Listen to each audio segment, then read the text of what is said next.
After what has seemed like years in progress, we are finally going to pull the cam out of the 6.1 liter Hemi.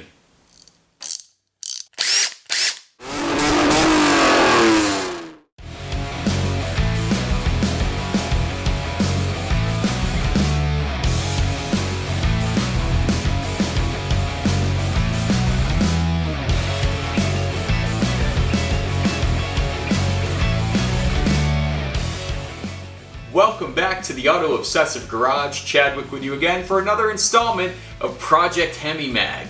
On this exciting episode, so we know there's a problem with that lifter. Remember, we found that to be the case. Now, almost certainly there's a cam issue. So, getting to the cam, it is not like an overhead cam engine. These pushrod engines have that cam buried right in there.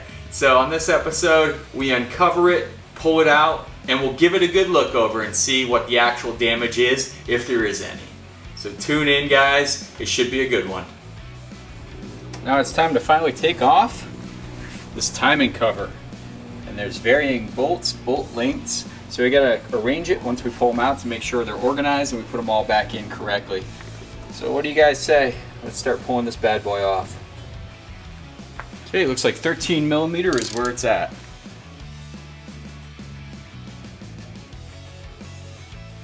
Here's what I'm going to do just to keep track of all these bolts. So we'll punch a hole, put them through where they respectively go on the engine.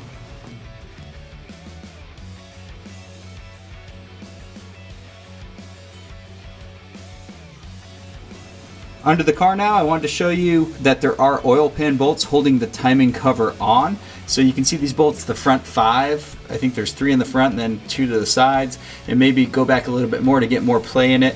You're not dropping the oil pan per se, you're just getting those bolts out and then allowing a little bit of room there for the timing cover to come off. So they're 10 millimeter bolts and you're going to remove at least 5 of them. So go ahead and do that, and that should be the last thing holding that timing cover on. I removed all the bolts from the timing cover, as well as 2 extra ones further back on the oil pan to give us a little more flex room. Now this might take a little hammer coercion to get off. So we're going to use a rubber mallet and try to tap it and see if that helps. But it looks like we've got everything off, so let's see.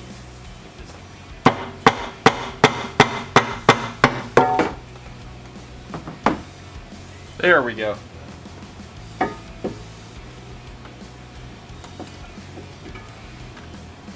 there's our timing cover. And now we're under that timing cover. So you can see our timing chain right there. Camshaft obviously is right behind this bolt. You can see our oil pump down here. Everything looks to be in good order, pretty clean. I don't want to remove the oil pump and everything if I don't have to, so I'm going to try to hold the chain tight down here. I've seen ways where you can do that so you don't have to loosen the whole chain. I don't plan to get behind there and do all this. Something you're going to want to note when doing the passenger side or the right side of the SRT8 engine is the alternator and all its electrical connectors will be in the way when you go to remove the head. So you basically, as you can see, you're following the wiring loom here. You can see the alternator right there. So I went ahead and removed that entirely just to get access, because if not, all those connectors will pull the wire across the engine where you need to remove the head. So something to note there. Go ahead, obviously you can see the abundance of yellow tape. I'm a big fan of labeling all the connectors, just so putting it together will hopefully be a little easier. But yeah, you're gonna wanna do this, save yourself some effort. I'm sure you can leave everything plugged in and try to work it around, but since I'm removing pre-cat headers and everything coming out as one piece, I want as much room as possible. So, just a little tip there. So for the sake of remaining obsessive, let's pull out all the rest of the lifters. You can't see it in frame right now, but the other head is pulled off too. So we'll inspect the lifters on this side. I just thought, hey, I already got it this far apart. Why are we not gonna put a new head gasket on the other side? And let's just replace all the lifters. How about that? Not just our troubled lifter, but let's replace them all. They've all been redesigned with a new lifter style that's commonly referred to as the Hellcat lifter. So we're gonna go ahead and put those lifters in both sides of the engine here, and why not? That's how we do our things here. So let's go ahead and pull the rest of these lifters and see what we're working with. So here are the 3 other lifters from that same basically cylinder bank as cylinder 5. So they all look great, no wear or anything. Spin very freely. look to be in very good shape. So nothing to suspect there. Of course, when I pull the cam out, we'll be able to tell if there was any other rough lifters, but let's just go ahead and keep pulling the remainder of the lifters and see where we're at.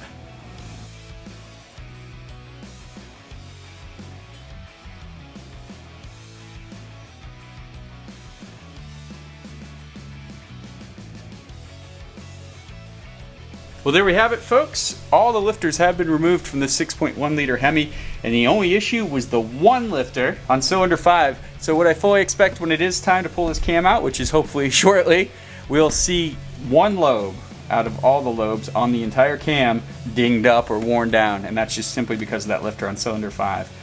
So of course we're gonna do a smart thing, replace all the lifters, add some longevity to this engine again. And it's a pretty solid engine, I'm not gonna lie. So 140,000 miles, only one lifter failed, whatever. New cam, new lifters, new lease on life, right? So it's good to know, it's good to always confirm that stuff. So when I pull the cam out, I don't expect to find any surprises.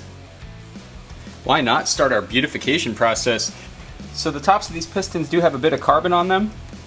Nothing I'd say is outlandish for 140,000 miles. So we're gonna go ahead and try to clean those off as best we can. Also, we need to make sure the mating surface, of course, is flat. And we need to remove all the old gasket material, make that nice so the new head gasket won't leak. Let's go ahead and do that. First thing we wanna do is tape up these oil reservoirs so nothing falls down in there inside the engine.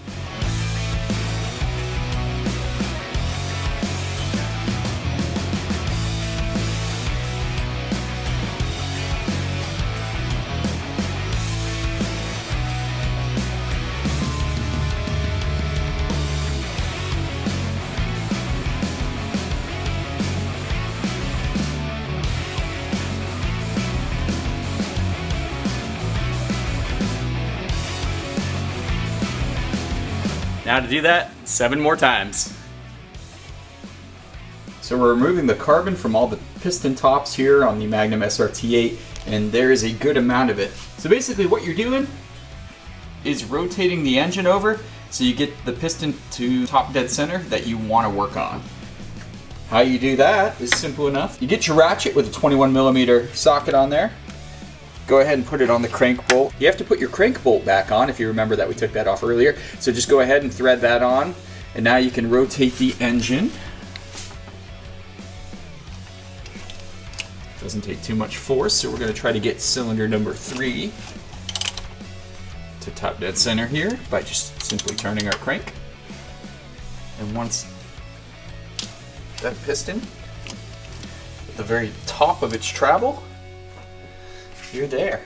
So at this time, you can see cylinder 3, and of course we have cylinder 2 at the top of its travel. So we're gonna go ahead and clean both of those, then we'll rotate the engine, turn the crank even further, and hit our last 2 pistons. And then we'll be done. All our pistons will be nice and shiny. Pretty cool stuff. Just want to show you guys how easy that is. More carbon removal. All done cleaning off the caked up carbon that was on every single piston, and I must say it's looking pretty dang good under here. So one good thing done. As you can see, it looks great. I think it's time to stop procrastinating and get that cam out of there. Yeah, let's do it. So we had to employ the talent of our impact again with a 15mm socket on there to pull the bolt holding, and I know there's a professional name for it, but basically the chain assembly attached to the cam here. You have to remove this inner bolt. I'm going to go ahead and loosen it, pull it out, and then I should be able to slide this out. Oh, yes, exactly. So what I'm going to try to do is I'm not replacing the entire chain. The chain's excellent. Everything feels great. Chain looks to be in good shape. So what we want to do is keep that tension on there. If not, the chain can fall off this bottom sprocket down here, and then you have to remove your oil pump and associated hardware. So we're going to try to avoid that. Once we have enough slack between the timing chain and the cam assembly there, we're going to go ahead and put zip ties around it, secure it to the side of the car to keep tension on it. That way it doesn't fall off that bottom sprocket behind the oil pump, and we can just simply put it back together. Now I've gone ahead and marked it a few places. It is at top dead center, which helps. You should always do everything at top dead center, so if you ever get beyond all hope in putting stuff back together, you can default to the fact that you know you're in top dead center. So that's what we're going to go ahead and do. Let's go ahead and pull that bolt out, and then zip tie the chain. So hopefully the next thing you see is a zip tied timing chain. And because I'm such a big fan of not doing research half the time, it looks like there's a backing plate Right here you can see it goes down behind the oil pump, but I don't think you have to remove the oil pump to remove it. Now it contains both the chain guides here, so I'm not quite sure. I see 3 bolts, so that might be the case. I might just be able to remove these 3 bolts and pull this whole backing plate, I guess, out and over. I don't know if there's going to be enough play there with the chain in the way, and who knows. We can try. Well, here's some fantastic news. You can undo those 3 bolts and pull that whole backing plate out behind the timing chain. Now you want to make sure you're keeping tension on that timing chain the whole time, so you probably have to do some juggling at some point in this operation, but that is perfectly okay. Let me show you exactly what the backing plate looks like. So when you do get the backing plate out, here it is, and you can see the 2 chain guides on either side all came out as one piece, so pretty nice. Pretty happy with how that worked out. And now we should be able to remove this cam out of here. Finally, right guys? This has been a serious operation, so not for the faint of heart, and not for someone in a time crunch. And it's finally time to remove this cam out of this 6.1 liter Hemi. So what I've gone ahead and done is put the cam bolt back in for a little extra pulling power. Now the lifters aren't in there, so it should come out pretty easily. If you feel like getting caught, you kind of want to push down on it so the back of the cam isn't dragging as you pull it out. So kind of push down a little bit and guide it out, and this is why we really needed to make all this room where the radiator was. So let's go ahead, pull this cam out, and then we'll do our inspection and see where that damage is. Oh, I already got the cylinder 5, can't wait to show you guys, but clear as day. There we go, used all our room, and here we have it. Oh my gosh. Let me just say right now, it's gonna be very clear when I show you guys where the failure point was on this cam and that failed lifter. Sweet. Well, here we have our 6.1 liter Hemi cam on the garage floor. Let's go ahead and follow the length of the cam, look at the lobes, and see how she looks. So you're seeing pretty normal wear there. We are talking 140,000 miles, so that's pretty significant, right? You're just gonna see that kind of stuff. And then, whoa, look at this fella right here. This lobe right here is chewed right up. Look at that. Where these have a nice smooth surface. This one is absolutely grooved and pitted. Now I've seen worse. You see those videos where these guys pull these out and it's just worn all the way down in the center. I'm pretty in tune with my cars, and I could tell it started making a noise that wasn't too well received. So I stopped operating the vehicle at that time, and it looks like, of course, the damage was done and it wasn't going to fix itself.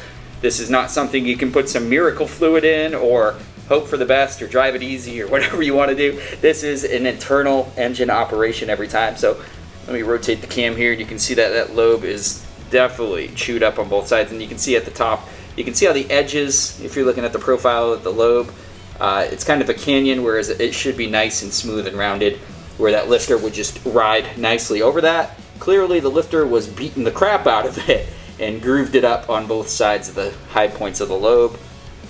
And that's our issue. That will certainly present a misfire because it is not going to push that lifter. The lifters that are contacting that lobe are not going to push the push rods, and that's going to result in your misfire and a lack of power, which I surprisingly didn't really notice. So how cool would it be to get some power back when I put the new cam in?